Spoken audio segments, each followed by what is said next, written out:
flicks, and the words are flying out of the guy's mouth. I mean, moving like a mile a minute. And then all of a sudden, the subtitle at the bottom says, "Let's get going." Is that really what he's saying? Well, I don't know, but I've got a Hong Kong noodle dish for you that needs no translation. We've got chow mein noodles that we put a little bit of a fry crisp on, shiitake mushrooms, garlic ginger, sesame oil, and then we put this tender chicken over the top.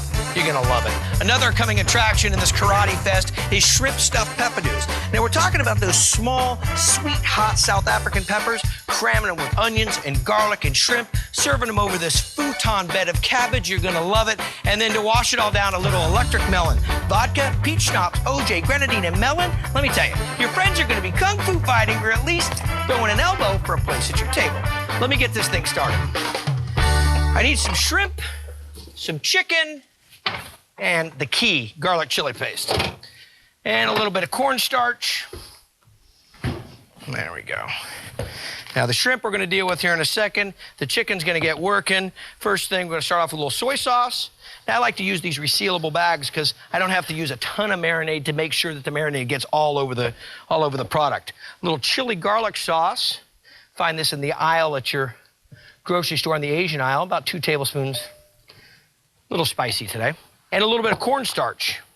Now, the cornstarch really works great in a couple pieces. One, it works as a great thickener for sauces, but in this case, it's actually gonna work as a little bit of the batter, a little bit of the crunch. And that's one of the things we love about Asian food, especially like when you fry shrimp or chicken, you get a little bit of that crunch on the outside.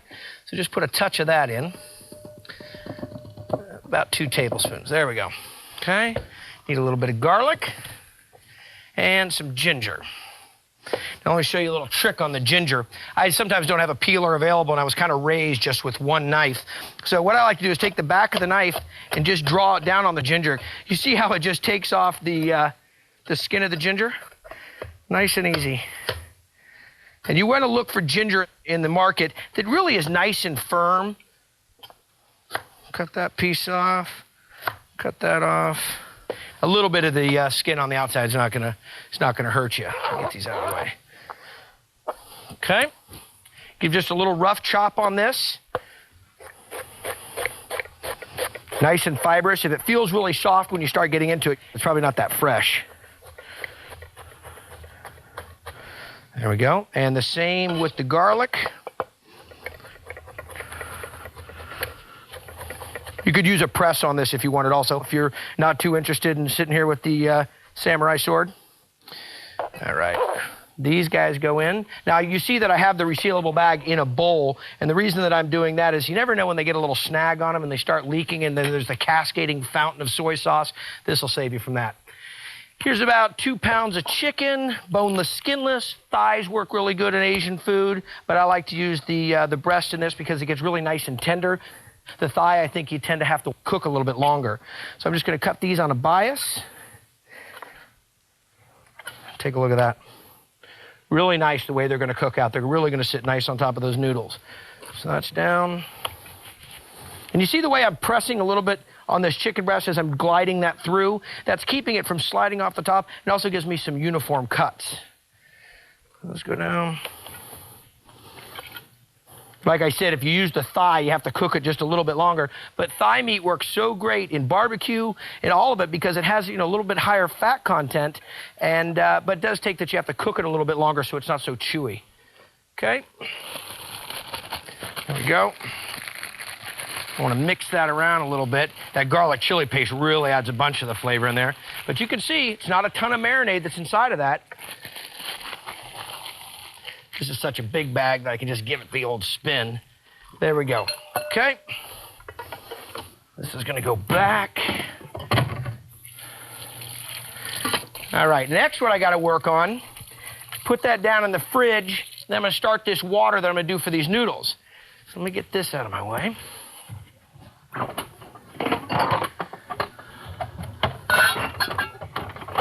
There we go. Some chow mein noodles. Now, I got some boiling water right here. Now, the chow mein, lo mein, where does it all come from? Well, the idea is the lo mein was the noodle that's boiled and cooked and then tossed into the ingredients, kind of like a stir fry, where the chow mein, you cook the noodle, pour the ingredients over. Well, we're going to step farther with it. What we're going to do is cook the noodles, cool the noodles, and then fry the noodles. Now, those are going to cook to al dente, have a little bit of bite to them. okay, but not too far. Now, let me crank up a little bit of heat on this pan, and this is where we're gonna get started with the onion, the garlic, and the shrimp to make the stuffing to go into these little bad boys, the peppadews.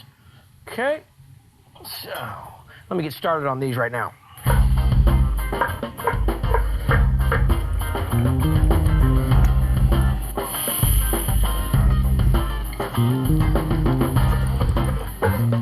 This is the last two of the shrimp. Nice having them peeled and deveined, but boy, taking those tails off and cutting them up small enough so they'll go in those peppadews. There we go. So that goes in with the onions and the garlic. All right, give that a little flip and a little saute. Don't want to overcook them.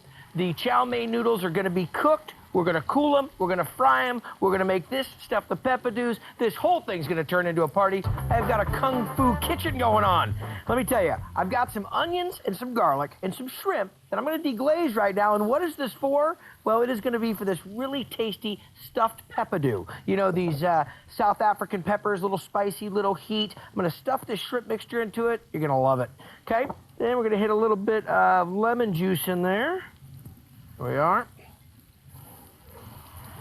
And just a pat of butter, well, a little more than a pat. I'm gonna let that sit down in there and reduce for a second. Okay, while that reduces, and then I'm gonna cool in a minute, I gotta get my chow mein noodles. Now I boiled these, did them to al dente. What I'm gonna do now is strain them, colander down here. There we go. Hit them with a little bit of cold water, and this is going to stop that cooking process. Now, I could go into an ice bath, but since I'm going to be heating these up in a second, it's not really necessary. I'm going to cool them down. There we go. Now into this bowl. And you don't see me do this often, but I will tell you right now it's critical, is I'm going to hit a little bit of oil in here, and this is going to keep these from sticking. Okay, but we're also going to be putting a crisp on them in some oil in just a second. Okay, so we'll set those to the side. That is done, and I'll set it off, but I'm gonna leave my heat going, and out comes a wok.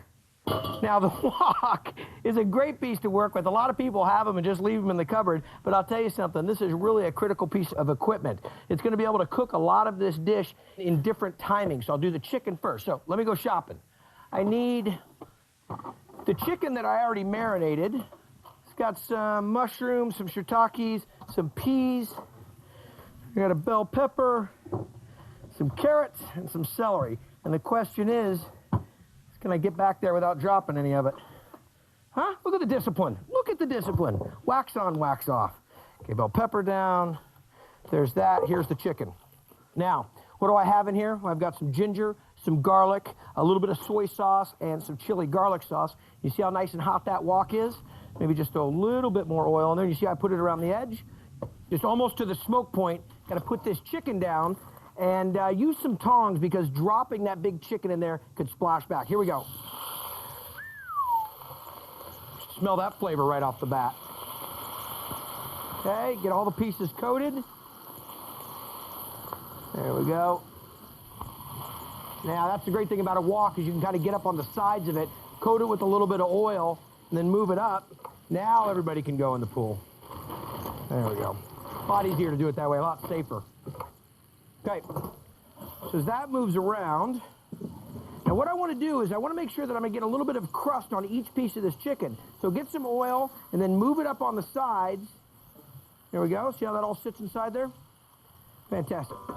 Now while that cooks, oh, you should get the smell out of it, especially that chili garlic sauce. Big. Okay, bell pepper, snap peas. Now, one of the things on the peas, let's take a look at this, is that the little thin thread on the back has been taken off already. Really don't watch that because when you cook it, if it's not done, it gets a little chewy after it cooks. So I've got that, the shiitake, the celery, the carrots. Here's an onion and a bell pepper, and I need to start julienning the whole group.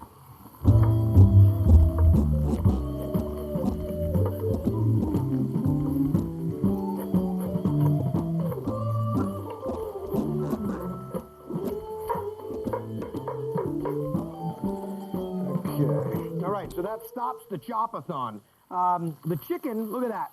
That nice marinade hitting in that hot wok. Really started to cook up, browns a little bit. Need to pull that out, actually. Here we go. Okay.